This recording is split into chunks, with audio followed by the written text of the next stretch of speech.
السلام علیکم ورحمۃ اللہ وبرکاتہ۔ الحمد للہ رب العالمین والعاقبۃ للمتقین والصلاة والسلام علی اشرف الانبیاء والمرسلین نبینا محمد وعلی آلہ وصحبہ اجمعین ومن تبعهم بإحسان إلى يوم الدین وبعد۔ اعوذ باللہ من الشیطان الرجیم، بسم اللہ الرحمن الرحیم۔ وَلَا تُلْقُوا بِأَيْدِيكُمْ إِلَى التَّهْلُكَةِ۔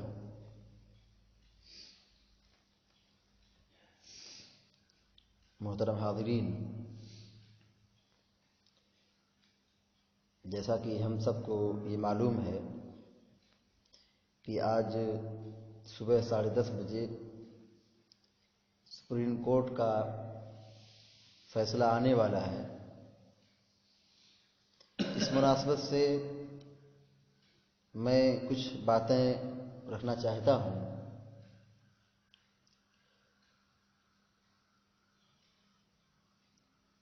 اسی مناسبت سے میں نے ایک آیت کریمہ تلاوت کی ہے، وَلَا تُلْقُوا بِأَيْدِيكُمْ إِلَى التَّهْلُكَةِ۔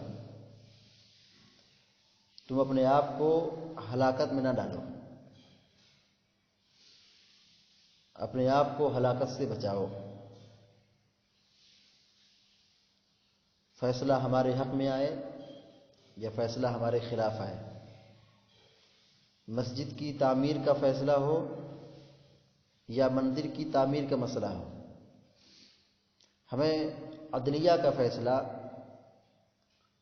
جج کا فیصلہ، گورنمنٹ اور قانون کا فیصلہ قبول کرنے میں عافیت ہے، نجات ہے۔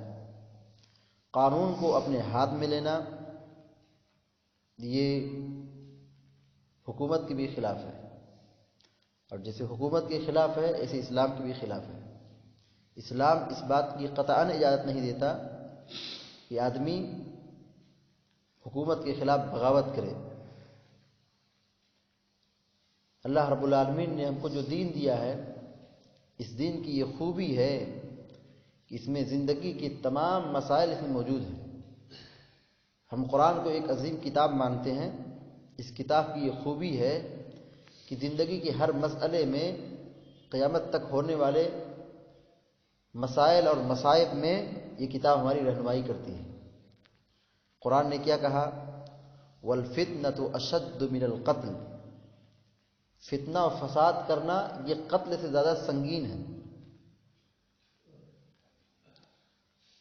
آدمی دنگا فساد کرے، امن و امان کو ختم کرے، لوگوں کو الجھا کے رکھے، فتنہ برپا کرے، توڑ پھوڑ کرے، کوہرام مچائے، لوگوں کی زندگی کو اجیرن بنائے، راستے کو روکے، یہ سب چیزیں ایسی ہیں کہ اسلامی شریعت میں قتل سے بھی زیادہ سنگین جرم ہے۔ قرآن نے کہا وَالْفِتْنَةُ أَشَدُّ مِنَ الْقَتْلِ۔ فتنہ برپا کرنا، فساد برپا کرنا یہ قتل سے زیادہ سنگین ہے۔ اسی لیے فسادیوں کے تعلق سے اسلام کا کیا اصول ہے کہ جو زمین پر فتنہ پیدا کرتے ہیں، زمین پر جو فساد برپا کرتے ہیں، زمین پر امن و امان کو ختم کرنے کی کوشش کرتے ہیں، ایسے لوگوں کے بارے میں بڑی سخت وعید اور بڑی سخت تاکید کی گئی ہے کہ یہ لوگ جہاں بھی پکڑ لیے جائیں، ان کو وہیں پہ اس کو ختم کر دیا جائے گا۔ اسلام میں جان کی بڑی قیمت ہے، ہم جانوں کی حفاظت کریں، وہ مسلم کی جان ہو یا کافر کی جان ہو، ہر ایک جان اسلام کی نظر میں محترم ہے۔ اسلام کا قانون یہ ہے کہ چاہے وہ مسلمانوں کی جان ہو یا ہندوؤں کی جان ہو یا غیر مسلموں کی جان ہو، اسلام میں ہر ایک جان کی بڑی قیمت ہے۔ اسلام یہ حکم نہیں دیتا کہ آدمی کی کافر ہے، مشرک ہے، ہندو ہے تو اس کو مارا جائے۔ اسلام کا یہ اصول نہیں ہے، معاف کیجیے۔ ہم مسلمانوں کی بدقسمتی یہ ہے کہ مسلمانوں نے وہ کام کر دیا اور وہ کام کر رہے ہیں کہ جس سے اسلام بدنام ہوتا ہے۔ اسلام اس بات کی قطعاً اجازت نہیں دیتا ہے کہ ہم قانون کو اپنے ہاتھ میں لیں اور زمین میں فتنہ و فساد برپا کریں۔ قتل و غارت گیری کریں، کوہرام مچائیں، ہلڑ بازی کریں، فیصلہ ہمارے حق میں آئے، بہت اچھی بات، ہم یہی چاہتے ہیں کہ اللہ رب العالمین ہمارے حق میں فیصلہ کرے، یہ ہم یہی چاہتے ہیں، اور ہر ایک مسلمان بھی یہی چاہتا ہے۔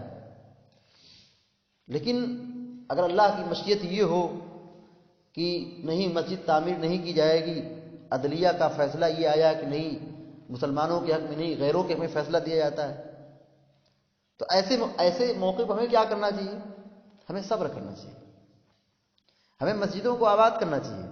اللہ کی عبادت کے لیے مسجدوں کی کمی نہیں ہے، جیسا کہ کل کے خطبے میں نے بھی یہ وضاحت کی تھی کہ اللہ رب العالمین کی بندگی کے لیے مسجدیں کم نہیں ہندوستان میں، بہت ساری مساجد ہیں۔ اگر آپ سروے کر لیں تو مندروں سے زیادہ آپ مسجد پائیں گے۔ عبادت کرنے کے لیے جگہ کمی نہیں ہے، صبر کریں، کوشش کریں، دوسری مسجد بنوائیں، کوئی رکاوٹ ہندوستان میں ایک مسجد نہیں بنا سکتے؟ مگر قانون کو اپنے ہاتھ میں لینا، مخالفت کرنا، حکومت کے خلاف بغاوت کرنا، توڑ پھوڑ کرنا، کسی کو قتل کرنا، ہندوؤں کو ستانا، یہ اسلامی تعلیمات اس کی اجازت نہیں دیتی ہے۔ اس لیے ہم سب مسلمانوں کی ذمہ داری بنتی ہے کہ خود کو اپنے آپ کو ہلاکت سے بچائیں۔ قرآن کا بڑا جامع اصول ہے وَلَا تُلْقُوا بِأَيْدِيكُمْ إِلَى التَّهْلُكَةِ، اپنے آپ کو ہلاکت میں نہ ڈالو۔ ہم کچھ کارروائی کریں گے تو ہر جگہ کا یہ اصول ہوتا ہے، ہمارے خلاف بھی کارروائی کی جائے گی۔ ایک مسلمان غلط حرکت کرتا ہے، غلط قدم اٹھاتا ہے، جس کے ذریعے سے پوری امت کو تکلیف پہنچتی ہے، پورے مسلمانوں کو پریشانی لاحق ہوتی ہے، تو ہم ایسے موقع پر وہ کام کریں جس سے کہ ہمارے ملک کی سالمیت، ہمارے ملک کی حفاظت ہو سکے، ہمارے قوم کے نونہالوں کو اور بچوں کو اور ماؤں بہنوں کی حفاظت ہو سکے۔ ہم کوئی ایسا قدم نہ اٹھائیں کہ جس سے مسلم آبادی کو، ہندو باشی کو یا ہندوستانی سماج کو مشقت اور تکلیف میں اور ہلاکت میں، پریشانی میں مبتلا ہو جائیں۔ ایسے قدم ہم کو اٹھانے سے بچنا چاہیے۔ اللہ رب العالمین سے ہم یہ دعا کرتے ہیں کہ اللہ رب العالمین ہمارے مسائل کو آسان فرمائے، ہمارے حق میں وہ فیصلہ کرے جو ہمارے حق میں بہتر ہو۔ اللہ رب العالمین ہم کو تو ہر جگہ اپنو حفظ و امان میں رکھے، ہم مسلمانوں کی حفاظت فرمائے، اور اس ملک ہندوستان کو امن و امان کا گہوارہ بنائے، اور ہم سب کو قرآن و حدیث کے مطابق زندگی گزارنے کی توفیق عطا فرمائے۔ مسلم نوجوانوں کی اللہ تعالی حفاظت فرمائے، آمین یا رب العالمین۔ اقول قولی ھذا واستغفر اللہ لی ولکم ولسائر المسلمین فاستغفروہ انہ الغفور الرحیم، وصلی اللہ علی نبینا محمد وعلی آلہ وصحبہ اجمعین۔ والسلام علیکم ورحمۃ اللہ وبرکاتہ۔